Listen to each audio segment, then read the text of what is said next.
This is CTC News with Wesley Kotar, broadcasting from Sint-Eustatius, Dutch Caribbean. Sponsored by UTLNV, Kodo's Purchasing Services, and Duggins Shopping Center.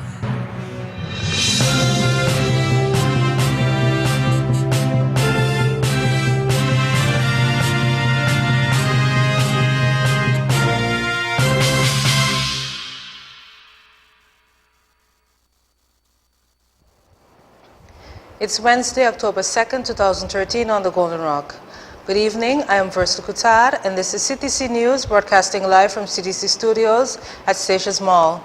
In tonight's local news, serious shortcomings within Caribbean Netherlands Police Force, GVP students attend Youth Roundtable Conference on St. Martin, and government offices closed on Friday. Details and local news right after this.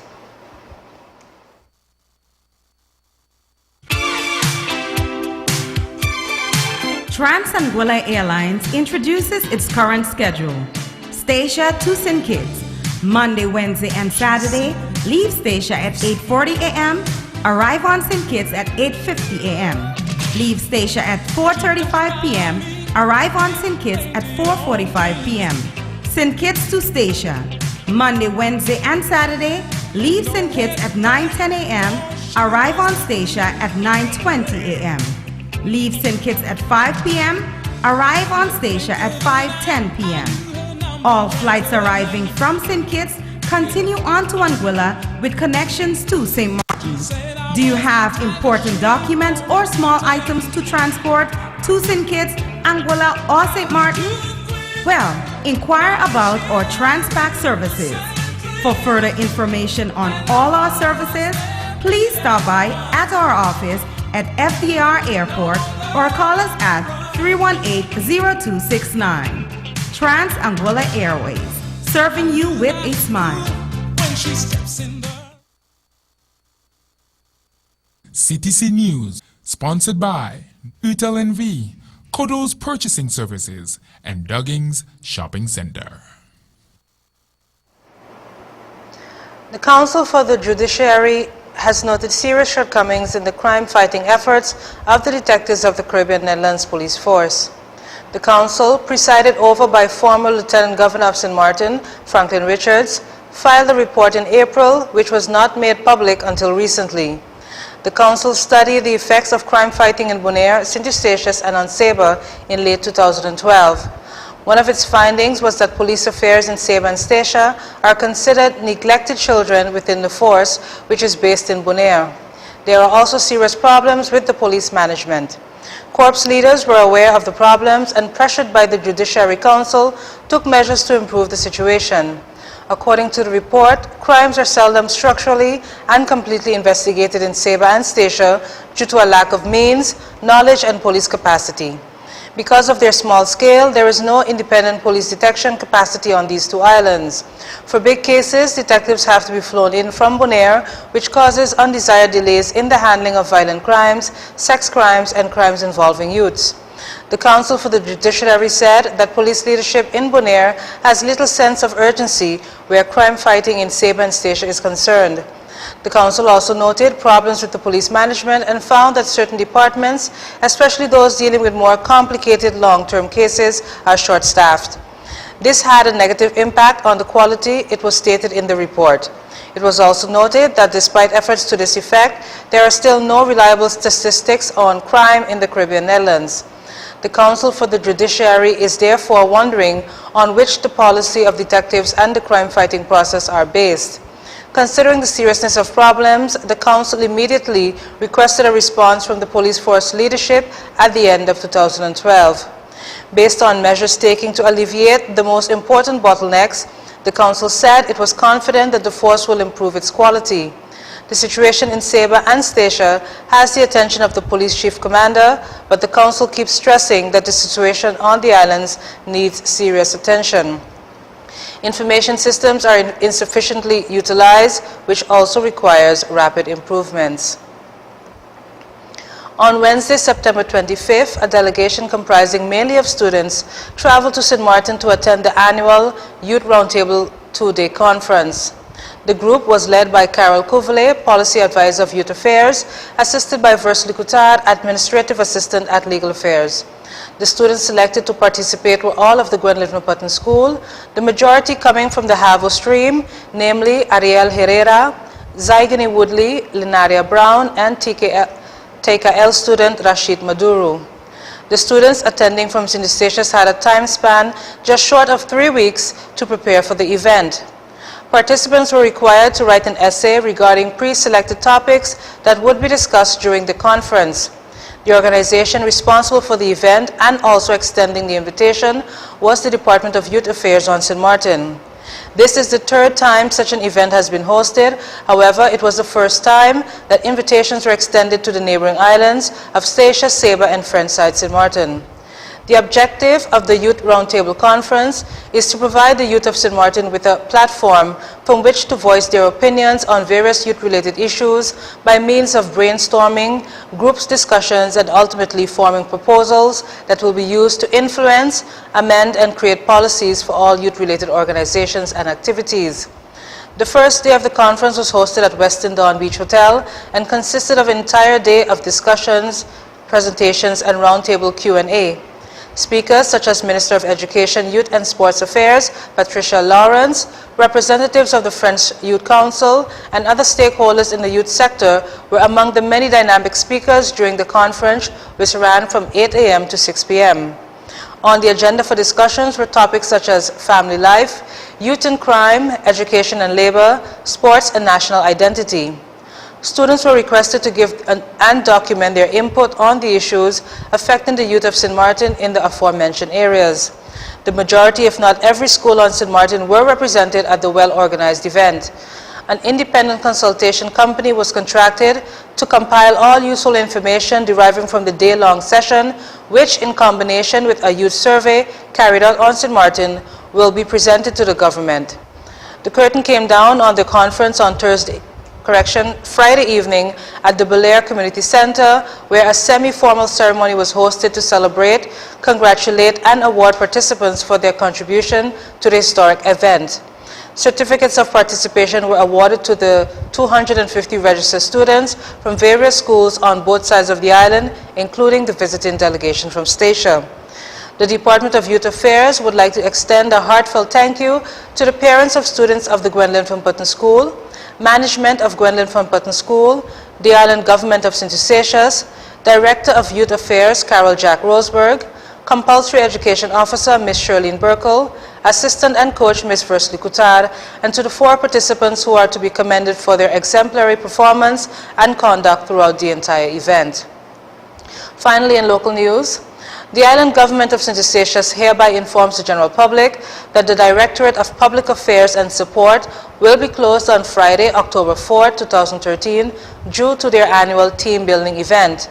The following departments will be closed on Friday, the 4th of October, are namely Finance, Census Office, Personnel Affairs, IT Automation, Internal Affairs, and the Directorate of Public Affairs and Support.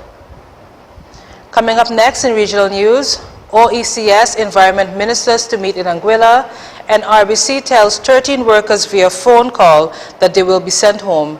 Details in regional and later international news right after a short break. The greatest gift of all. Education is the #1 driving force in a successful future. But great parenting prepares a child for the challenges to come and motivates any child to accomplish and succeed. Be your child's role model and be the best parent you can be.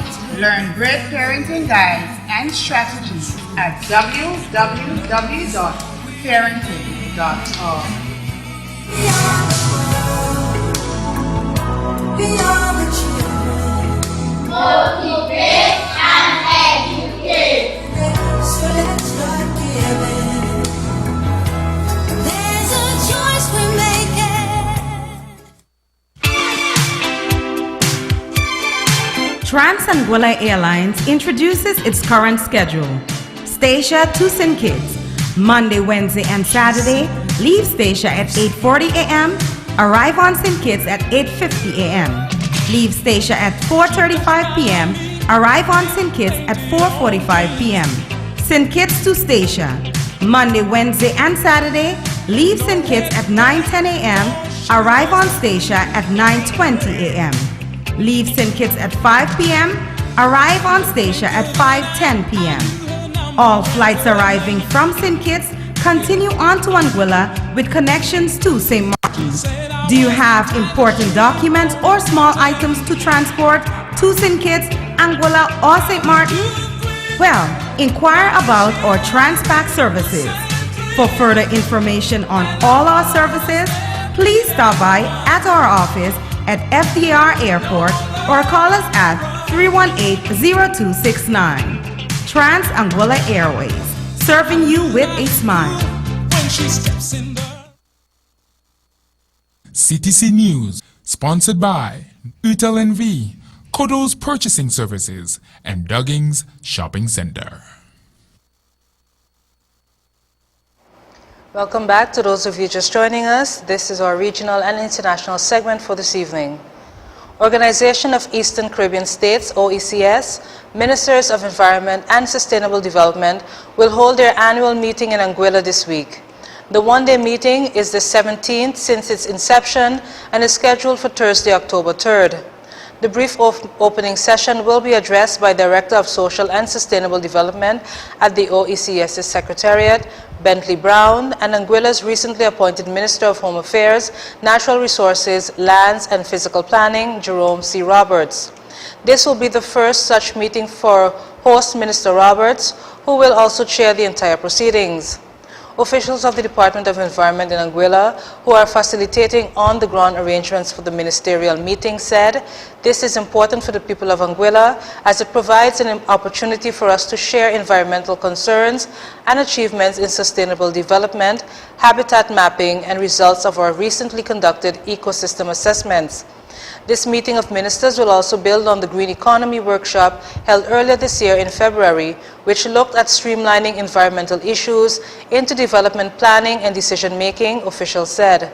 Meanwhile, executives from the OECS's Secretariat confirmed that all member states will be represented at this year's meeting.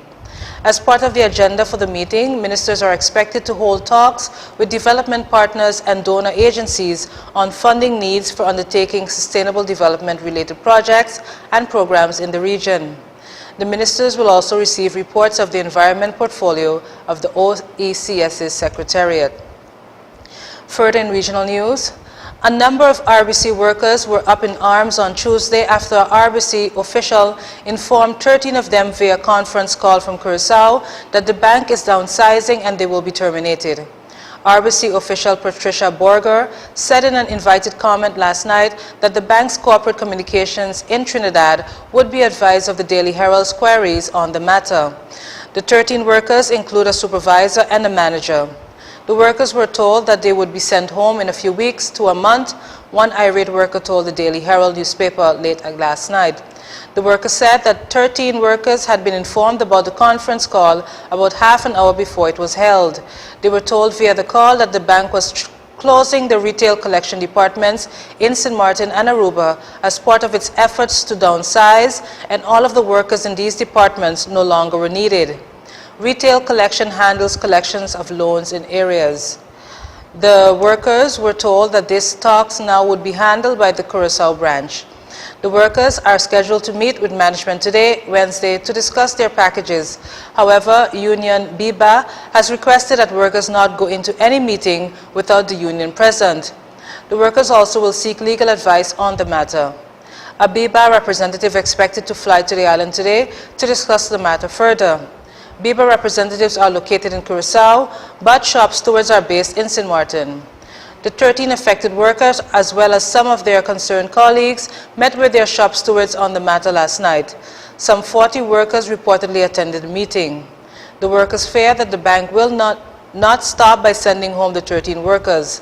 They are concerned that the bank also will be closing its Sabre, Maho, and Simsimde branches, and said reports circulated indicated that another bank will be taking over RBC. The employees were very vocal at last night's meeting, saying they would not accept being kicked out of the bank. At least one worker said they were willing to strike if it was necessary to send a clear message to management that they would not be trampled on. And now in international news, multiple sclerosis cases hit 2.3 million worldwide. The number of people living with multiple sclerosis around the world has increased by 10% in the past 5 years to 2.3 million, according to the most extensive survey of the disease to date. The debilitating neurological condition, which affects twice as many women as men, is found in every region of the world, although prevalent rates vary widely. Multiple sclerosis, or MS, is most common in North America and Europe at 140 and 108 cases per 100,000 respectively, while in sub-Saharan Africa, the rate is just 2.1 per 100,000.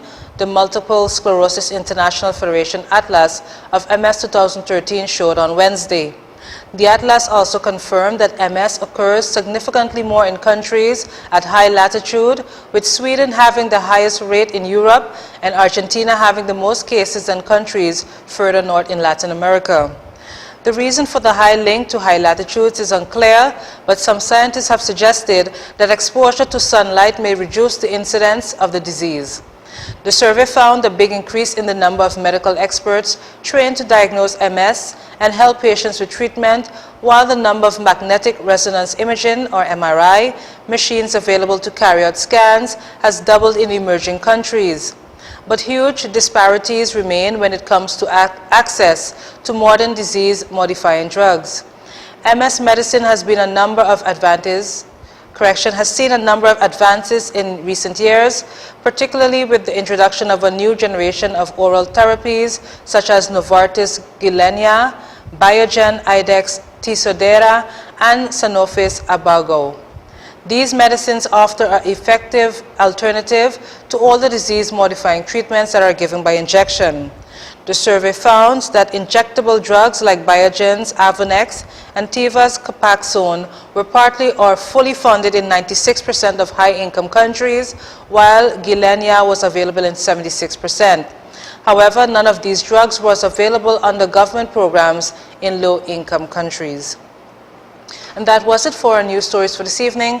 Coming up next, your 3-day weather forecast for the islands of Statia, Saba, and St. Martin.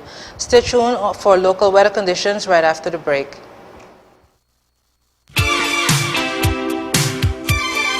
Trans-Anguilla Airlines introduces its current schedule. Statia to St. Kitts, Monday, Wednesday, and Saturday. Leave Statia at 8:40 a.m. Arrive on St. Kitts at 8:50 a.m. Leave Statia at 4:35 p.m. Arrive on St. Kitts at 4:45 p.m.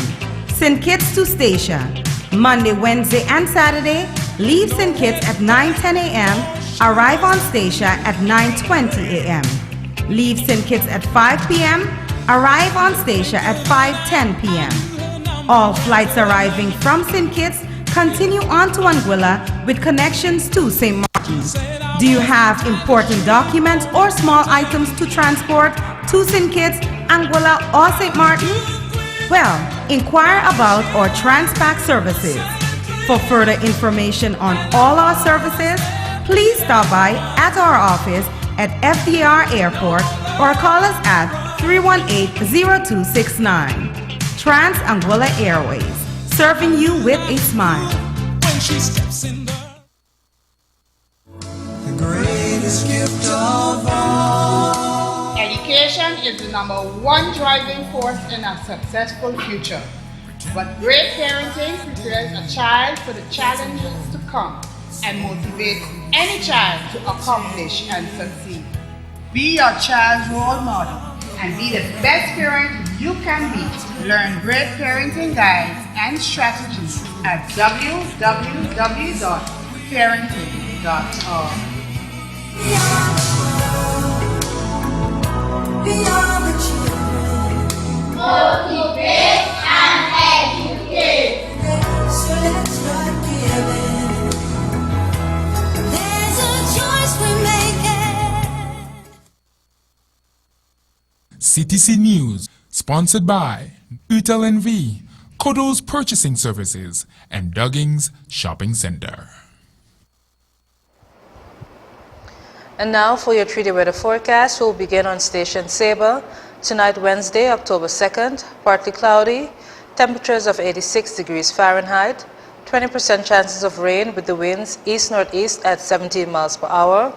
Then on Thursday, October 3rd, scattered showers, temperatures of 86 degrees Fahrenheit, 50% chances of rain with the winds east at 14 miles per hour. On Friday, October 4th, scattered showers, temperatures of 86 degrees Fahrenheit, 50% chances of rain with the winds east at 13 miles per hour. We now move over to St. Martin, Wednesday, October 2nd. AM showers, temperatures of 87 degrees Fahrenheit, 30% chances of rain with the winds east at 14 miles per hour. On Thursday, tomorrow, October 3rd, scattered showers, temperatures of 87 degrees Fahrenheit, 50% chances of rain with the winds east at 10 miles per hour. Then on Friday, October 4th, scattered showers, temperatures of 87 degrees Fahrenheit, 50% chances of rain with the winds east-southeast at 9 miles per hour. And that concludes another edition of CTC News Live. Thanks again for joining us. We'll be back on Friday, same time, same place, with more current updates in local, regional, and international news. Until then, do have a great one.